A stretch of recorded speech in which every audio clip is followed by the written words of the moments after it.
TheoTrade. This is Don Kaufman, November 6, 2020, doing the TheoTrade weekend update here on a Friday evening. We ripped, but are we going to roll back over?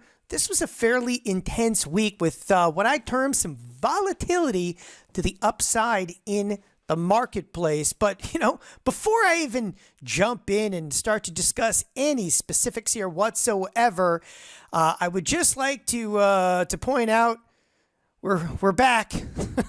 We're back. Where are we back to?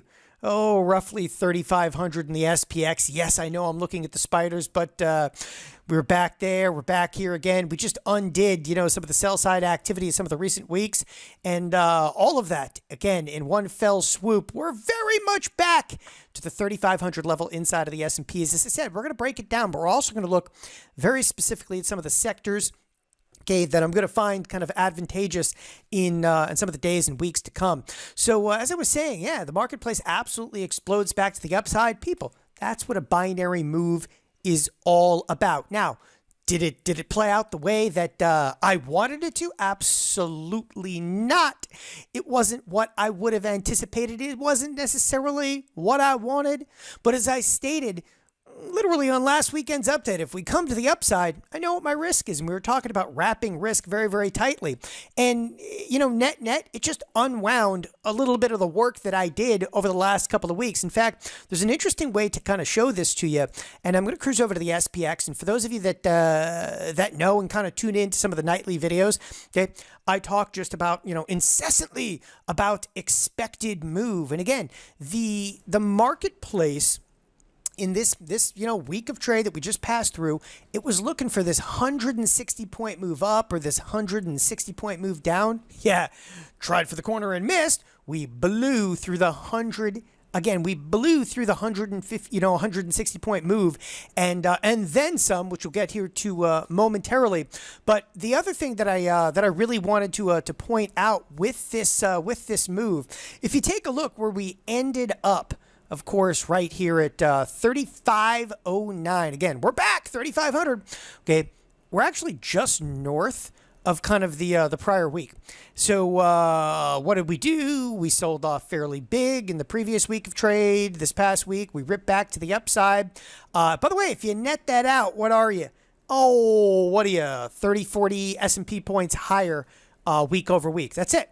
So, when I come in here and I was talking about, and I was doing this, on last weekend's update, I came in short about 3,000 SPY deltas. And of course, I'm getting emails that are like, oh, are you okay? Yeah, I'm okay. We're just back to where we were the prior week and the week before that and the week before that. That's why I was like, we're back. Okay. Do I want to be up here? Absolutely not. But, again, now I think we've actually got some setups for some decent trades also moving forward, which again, I'm going to show you. The sector performance is kind of where I think some inroads kind of lie.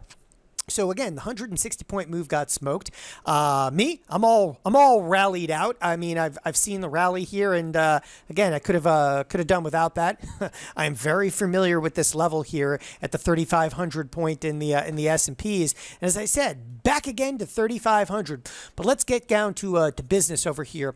One of the things we want to talk about is volatility. Is that volatility going to stay down? So let's start to read into that a little bit. There is something I've been tracking for quite a bit of time, and I want to bring this everybody up to speed on it, because I'm talking about in this first bullet over here, there's two recent major breaches of expected move. Now, one of the things that I'm going to bring you into when I talk about expected move and I talk about breaches of expected move, this is critically important. So in the previous week of trade. Now, I'm not talking about the week we just passed through. Get it? Like the week we passed through, we had a 160-point move priced in, higher or lower. The week even prior to that, this was about a $78 move, higher or lower. Obviously, we breached in the previous week. Okay, we ripped through the upside this past week. Okay, again, a few weeks before that, we had a decent-sized breach to the upside. The point that I will make with this is the marketplace is doing an absolutely horrible job. The options marketplace in this case is doing a horrible job of handicapping risk. And if you were net neutral, when I say net neutral trader, I mean you weren't taking a directional position, it actually would have paid to be a buyer of options. I know that pains some of you when I mention that. How could it not be, viable to buy options? It's supposed to move $78. We moved like, 2 times that. This last week, supposed to move $160. We smoked through it. I mean, just absolutely smoked. A 200-point plus move inside of the S&Ps. A couple of weeks prior to that, again, smoked through the expected move. But there's a much bigger point at stake that I want to make over here, and that's this. And this is what I've been tracking for quite some time. Okay, these large breaches of expected move have tendency to lead to more breaches of expected move. And when I start to point this out, and again, if we take a very quick glance at this, and this is just kind of on the surface, you're not going to see too many wild breaches of expected move like this that didn't have follow through. Now, if we look back in time over here, you can come back into June. There was a breach to the upside, a breach to the downside. They're not nearly as significant as what we're dealing with right now.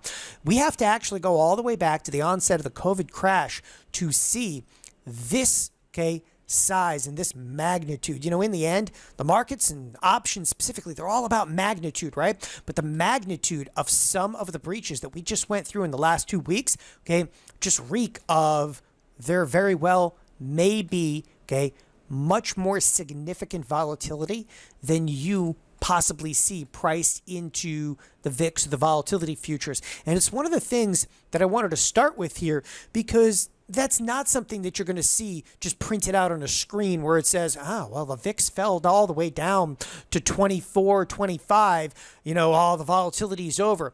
Yeah, well, the volatility may be over, but I'll tell you what, these breaches over here reek, of more volatility to come. In fact, you can actually look back, and I've got years, literally years of data over here. This is expected move kind of tracked throughout time. When I start talking about breaches over here, this is what I'm back here in time a little bit. And just to be really specific, when I say I'm back here in time, here I am all the way back in 2018, and I want to show you this. Breaches to the upside or the downside lead to more.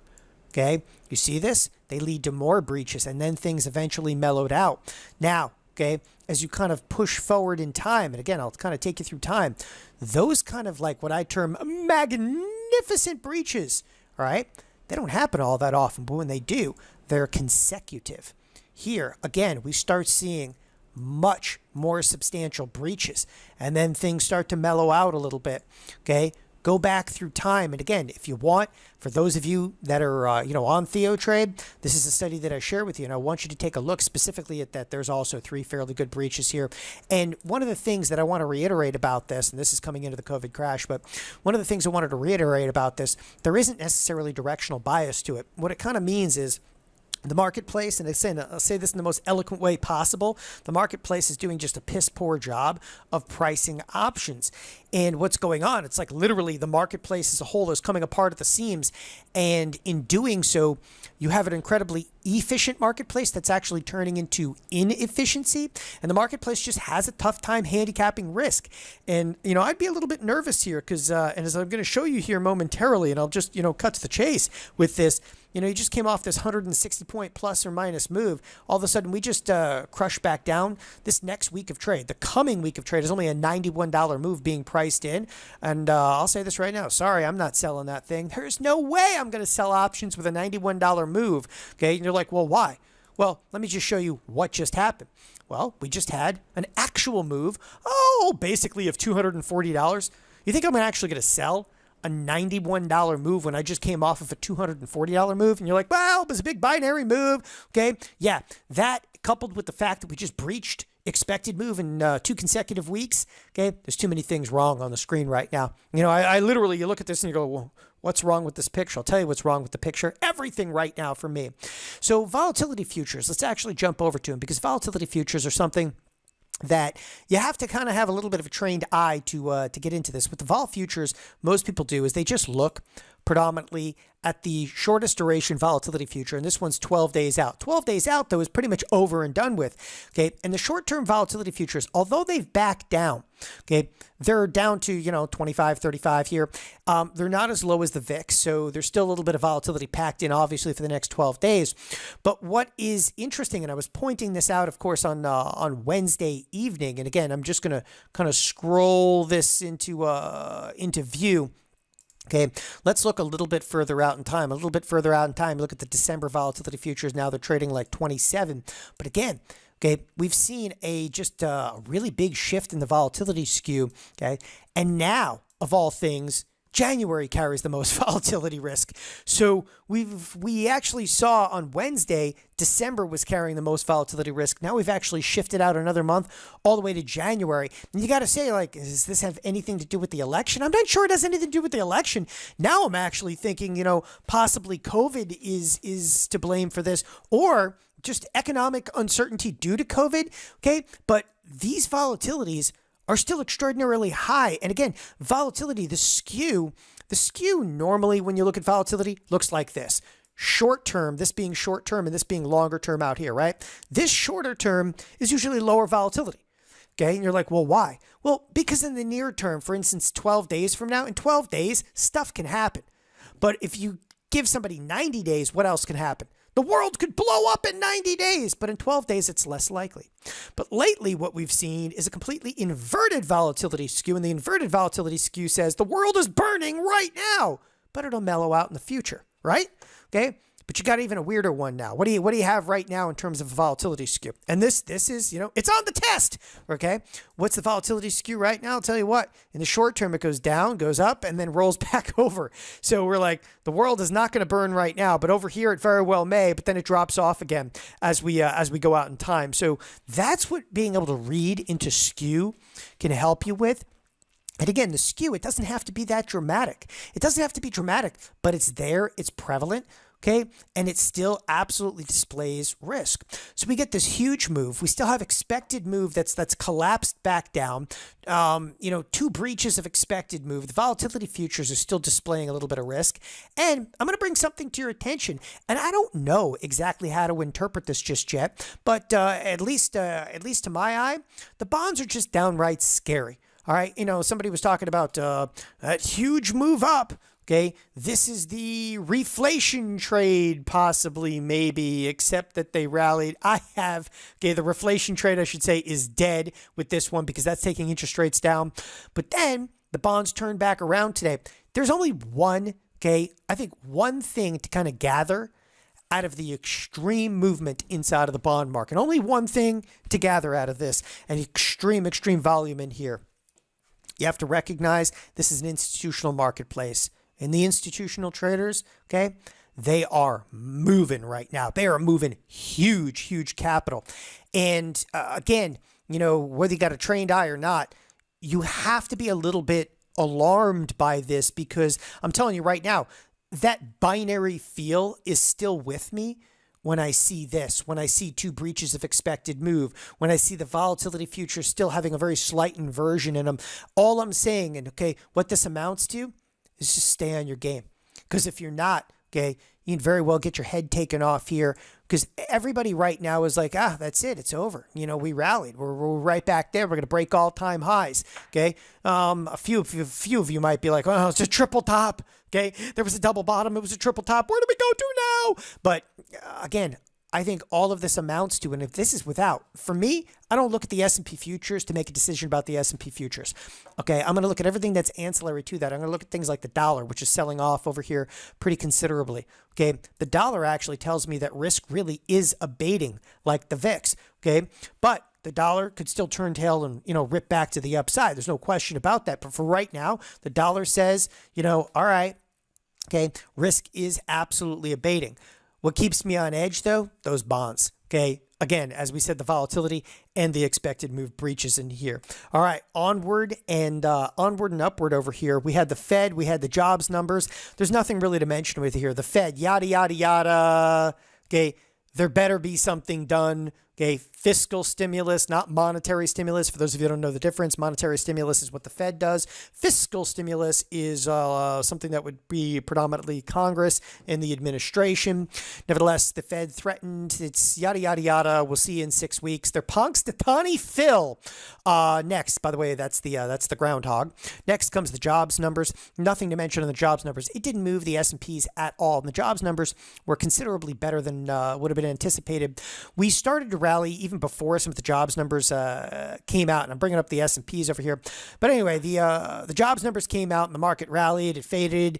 It was almost a non-event for the jobs numbers out there. And again, when you start like zooming in and you're looking at this, like, yeah, there was a little bit of volume on there. But again, the jobs numbers did not really become a huge market-moving event. Now, what is a little bit of a market-moving event, and what I want to pay attention to for just a few minutes here, is how wild, okay, was this week, and breaking it down a little bit by product, because one of the things I think could be really advantageous in some of the coming trading sessions is to actually jump on a sector by sector. You know what? One of them I don't have on here that I want to start with, I have EEM. Okay, I'm going to go out of order over here. I have EEM. So the emerging markets explode to the upside. So I put the emerging markets in there like, so the U.S. has an election and the emerging markets explode to the upside? Yes, because the emerging markets are predominantly Asia. It's China. And the FXI has an absolutely stellar week. Take a look at this on a year-to-date percentage. Okay, the entire FXI was relatively unchanged for the year, having over a 6% rally on the week. And again, they came into this week for the most part unchanged, exploded to the upside by the tune of over 6%. That is the FXI.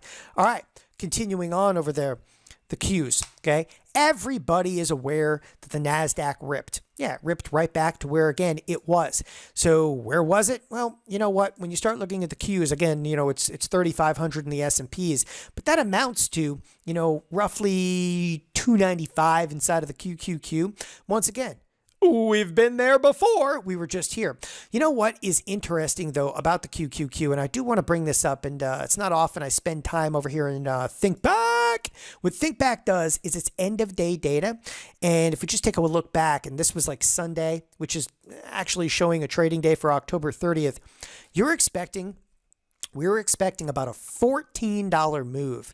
And again, I just want to highlight that we're looking for about a $14 move inside of the QQQ. And again, we were trading roughly, let's just round it to 270. Where did we end up on the week? Again, almost 295. All right. So what did we do? Just roughly, okay, 2 sigmas.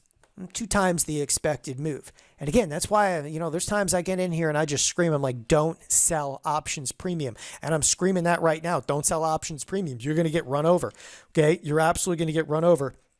So after some wicked sell side activity in the previous week, it just bounced right back. And again, we're back, right? It's like your in-laws that just won't leave over here, and we're right back to 295 inside of the QQQ. The other one I think that really kind of stuck with me, and again, I'm bringing these up because this is exactly where I'm going to head for some trade opportunities in this next week of trade. I already started to do so. So I actually bought, and I'm going to tell everybody right now, I actually bought some volatility in the terms of gamma iron. So I actually bought iron condors looking for considerable and explosive moves, and I'll come to that in just a moment. But if you take a look at the financials, where are the financials? Again, right back to where they were just over a week ago.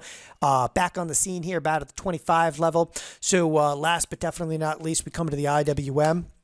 Okay, IWM. This one is actually, I think, at a fairly critical juncture because you are very close to breaking out to all-time highs, even more so than some of the other marketplaces. And you know what? I don't want to leave out a couple of specific stocks in here, okay, and specific sectors, one of which is the XLE, the energy sector.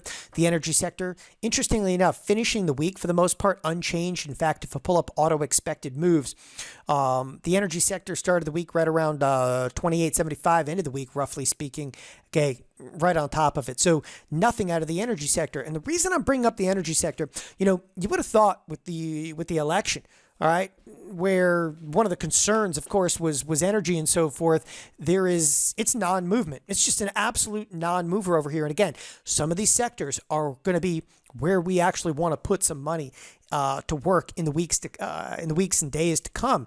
And I'll show you one of those right now and kind of explain a little bit about it. If you take a look at something like Microsoft is actually a trade that I placed today. What kind of a trade? If we take a look at the implied volatility range, okay, Microsoft, in terms of implied volatility, really got crushed down. This is an IV percentile. And in fact, for those of you that speak geek, if you take a look at the IV percentile, it actually dropped to the 20th percentile. So went out and actually bought. I bought an iron condor in here. You're like, what are you, crazy? Why would you buy an iron condor after such a substantial move? Because the move is probably going to continue. All right, whether it's to the upside or to the downside, if you take a look at Microsoft, all right, Microsoft first and foremost, all right, objectively, this is the 3-year chart. I'll kind of zoom in. You are actually poised to have a possible breakout to the upside in here, or obviously a breakdown. But, okay, with that kind of movement, all right, that you're still looking for in here, you're not paying much for the implied volatility, which once again, the implied volatility got absolutely crushed. And that's the kind of thing that I'm going to be looking for in specific sectors. Look, the IWM volatility crushed back down. The QQQ also crushed back down. I think the Qs could actually do a little bit more. But that's why I'm bringing up certain sectors in here. In fact, when you start looking at stuff like EEM, look at EEM, okay? That's some of the lowest implied volatility we've seen in quite some time. And again, does this look like it's just going to pause out and stop moving over here? Huge breakout. Either you think it's going to keep breaking out or break down. Either way, I'm going to be on both sides of that equation over there. I'm going to be on the buy side of that with volatility having collapsed so much throughout the course of just the last couple of days. As I said, the SPX, okay, the SPX expected move for last week was roughly $60. Actual move is almost 140. Next week, you're looking at about a $91 move. Again, it's just a ripping breach, okay, of expected move. And this is what's really going to resonate with me in the week to come with a $91 expected move. Again, I'm not going to be selling anything. I'm actually going to be a net buyer. Not necessarily, I'm not just buying a week out. I'm buying a little bit more time than that to give myself a little time to be right, a little time to be wrong. But okay, this is still going to be some formidable trade in the next couple of weeks because, again, the whole marketplace is like, put down the weapons and ammo. We got through the big binary move. And I don't think they're seeing some of the breaches, some of the inefficiencies of this marketplace. And people, okay, this is when things really start to get advantageous. With that, that's it for this weekend's update over here. We ripped. But are we going to roll over? Well, tell you what, things are still going to be wild in the next couple of weeks. Thanks, everybody, for joining us here at TheoTrade. Have a wonderful weekend. Bye-bye.